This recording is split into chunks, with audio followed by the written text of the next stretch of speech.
Last night on KXAN News at 10, we revealed the scope of Austin's affordable housing holdup and the financial challenges the city is facing. Well, tonight, KXAN's Grace Reader looks at who is funding affordable housing projects and what researchers say the state could do to help. We got to have the laundry room, TV lounge, there's a fitness center. In a few months, this Foundation Communities facility will be home to 110 people, many transitioning directly out of homelessness. The biggest source of funding for Zilker Studios came from low-income housing tax credits. They're federal credits awarded by the Texas Department of Housing, a state agency. While this building relied heavily on state-awarded funding, UT researchers say 98% of housing and community development dollars in Texas actually come from local governments. And really haven't had a real suite of state policy to really address these issues. And so we've looked to our counties and our cities to say, hey, y'all fix this, right? And you kind of manage the growth. Stephen Pettigo was part of a University of Texas research project that presented solutions to state lawmakers ahead of this legislative session. Those included taking a closer look at state programs like low-income housing tax credits. That's what helps Foundation Communities build this South Lamar building, exploring underutilized public land for affordable housing construction,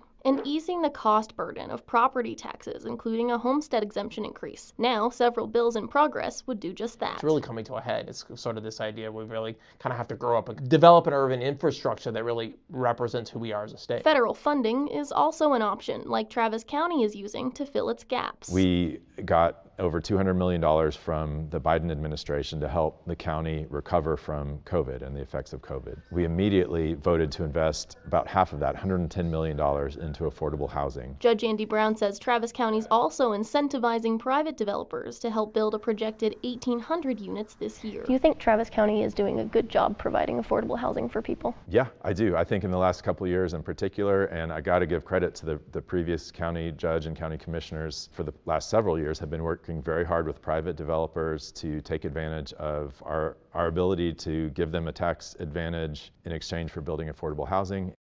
At the federal level, funding has been set aside for affordable housing and childcare in President Biden's 2024 budget. His administration wants to use nearly $60 billion for affordable housing tax incentives and $10 billion for trying to get local governments like Austin to take a look at barriers to housing development, such as restrictive zoning. We know that has been a problem here. Yeah, that's actually very relevant because as we told viewers last night, Austin's land development code hasn't had a significant overhaul since the 1980s. A possible change is in the works there with the city council. Another change is already underway. Last month, Austin's interim city manager recently split the housing and planning department in two. Jesus Garza said he wants the offices to better focus on critical issues, including affordable housing. We have more about those details and Grace's initial report online for you right now in the investigative section of KXAN.com. Grace, thank you so much.